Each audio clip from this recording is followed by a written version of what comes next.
Hi guys, I am so happy that you're here and I am excited to share 3 steps that I have learned over the last 2 years in regards to starting or having your own micro baking business at home. Today we're going to focus on 3 very important pieces that I want to share more about.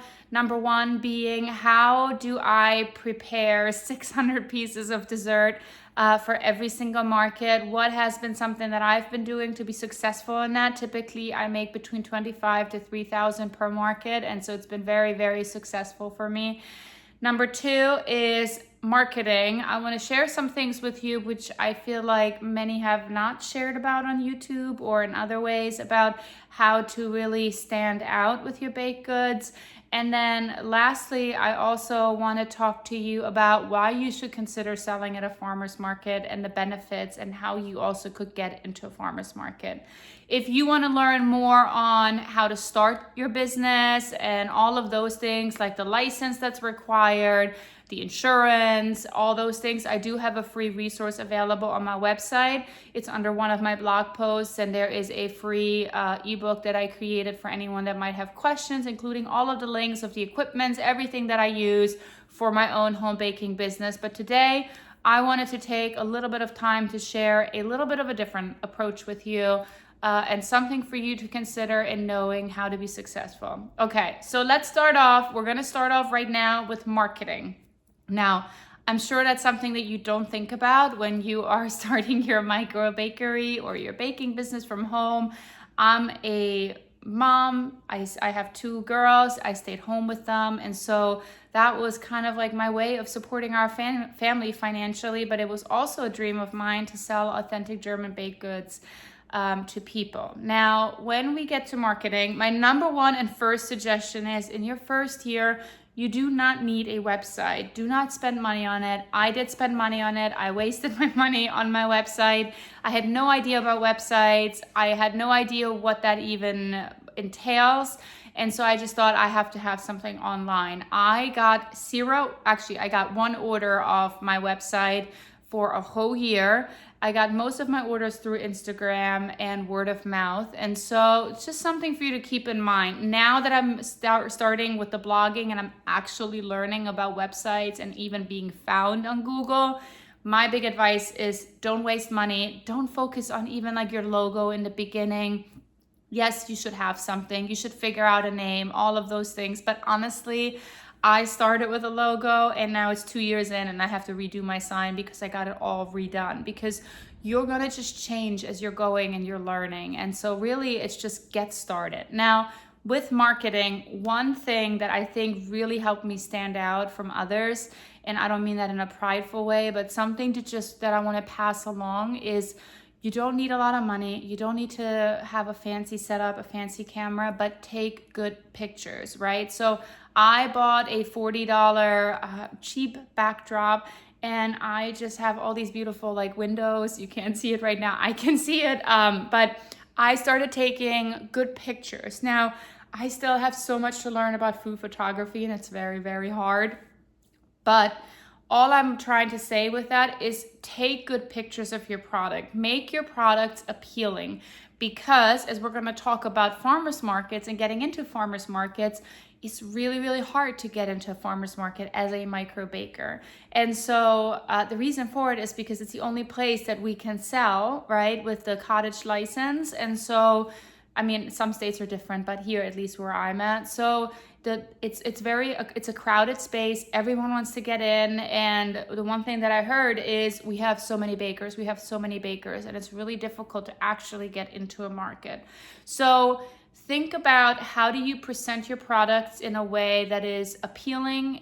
You're investing the time into it. I would even recommend doing a vendors event, just because that way you can actually start taking some videos, you can take some pictures, right? And of course, it's also going to give you a feel for, it's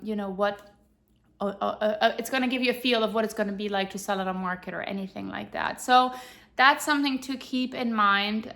Really be intentional. And when you are then presenting yourself to markets or so, include your pictures. Be very proactive. And in this too, I would encourage you to really from the beginning start thinking about what makes you different.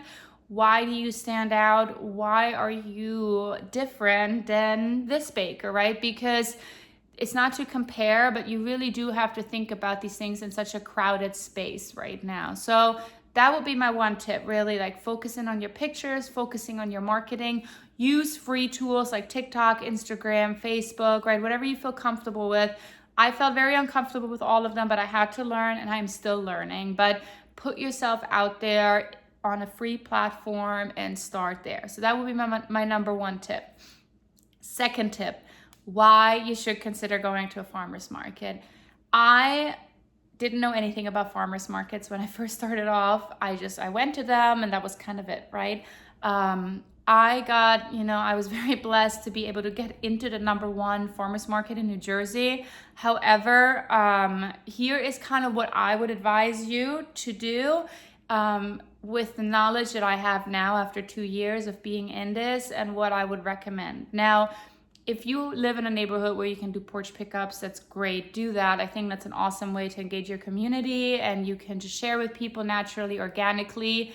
However, farmers markets are really the way to go because typically your fee at a market is just about $30 or so. So right now I pay $30 per table. And I get to sell and I make, I have a $2,000 profit to $2,500 profit typically for my market. Now, that is not the norm. So I know that that's a very high profit. And so I'm not going to sit here and say like, oh, I'm going to teach you how to make this, right?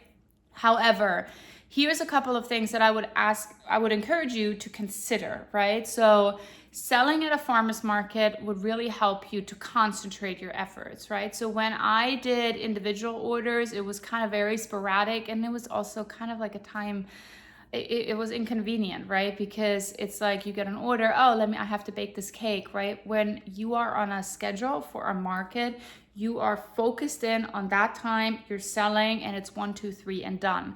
And so I think as a mom, right, or as someone that's kind of like trying to juggle a bunch of different things, it's a really great place to kind of like focus in on and stay there. So for me, because I was so successful at my markets and I have a cap in New Jersey, I ended up just kind of like stopping with custom orders and I only focus in on the markets. Now, I would say it really does matter how you present and how you sell at a market. I think that is a big component. I have gone around, I have seen, I have looked, and I see people on their phones, I see people selling that way.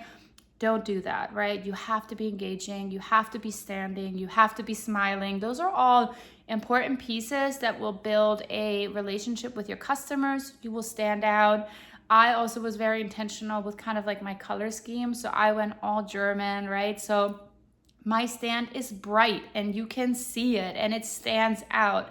Now, I also was intentional to kind of do cases where I have my labeling on boxes and people can fill their box based on what they want. And I have found that something like that is really giving people that bakery feel where they can say, oh my goodness, I want this and this and this, right? And so that's something to really like keep in mind as you're thinking about packaging and all of those things and how to present.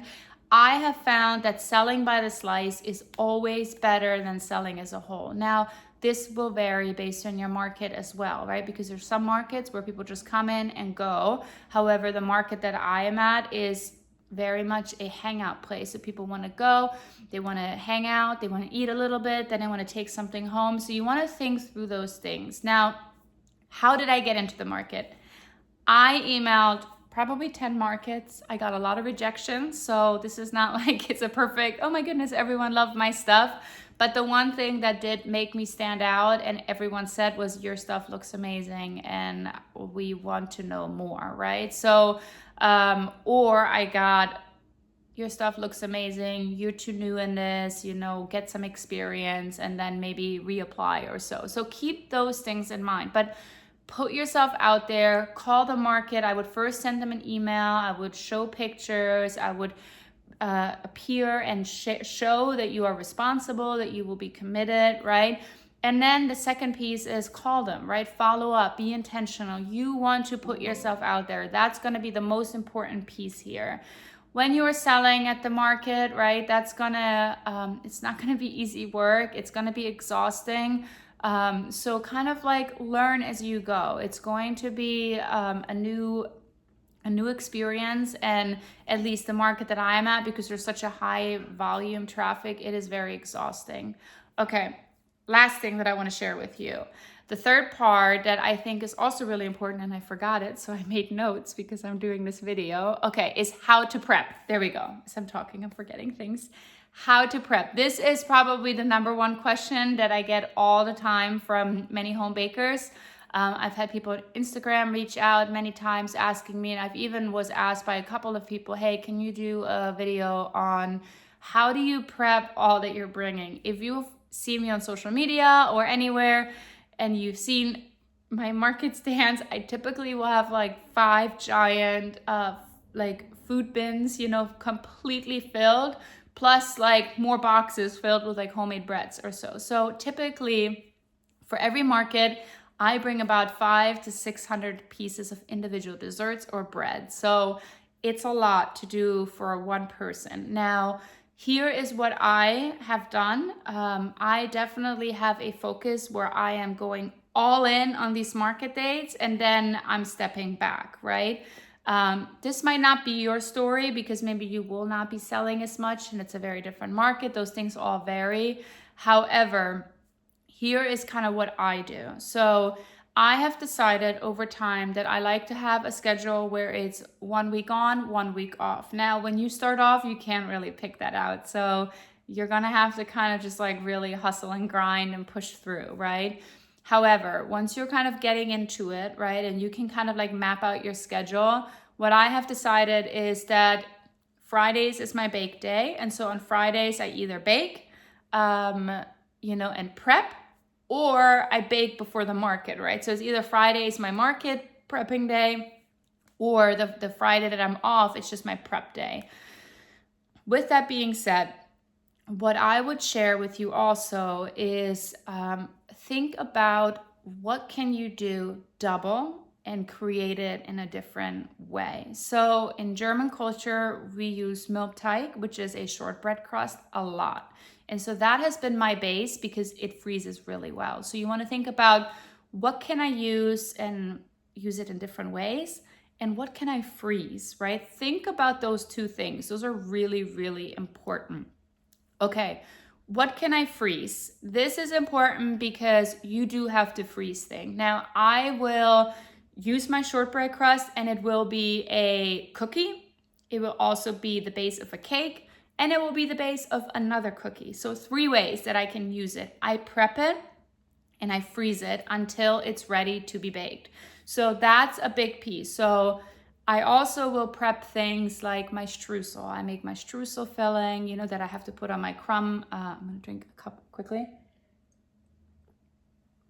Okay, so my streusel, right? So I will freeze that, and then also that's a great prep for me as well because it freezes well. And then also what I'll do is like I'll juice all my oranges or whatever it might be, right? So like if I need any juice, you can put that also aside and get that all ready. Another thing too that I like to do is yeast, right? I make my pretzels, I do cardamom buns, I do these like poppy seed buns, you know? And so the cool thing with that is even the yeast though is the same, not for the pretzels, but for those buns. And so I will make double the quantity. I will fill it with the different things, and then I will proof it and I will freeze it. And so then the day before the market, I will wake up super early and I will bake it fresh in the morning. The same with my pretzels. I will pre-do all of them that the day of baking, I will pull it out, I will put it in a lye solution and we bake it. So those are some tips that I would give you is think about what you can do and how you can double it, but create variations of it. And then also what can you do, you know, to kind of freeze, right? To prep. And you're gonna figure this out, but my advice is really kind of like choosing like a day where you're prepping, and even if it's something like mixing all your flour together and the mixtures or all those things, all these little things help, right? So something that I just wanted to share because many of you have asked me about it, and I hope this is helpful. I would love to hear from you any questions that you might have about either starting a micro bakery or anything that I've learned along the way, any questions, any tips that you might be able to offer in the comments. You know, I would love to hear from you, and I hope this video is helpful. I would love for you to subscribe. I share German recipes, and I'm sure you could use some of them for your own home baking business as well. All right, thank you so much for listening, and I look forward to hearing, and I read all of your comments below. Thank you guys.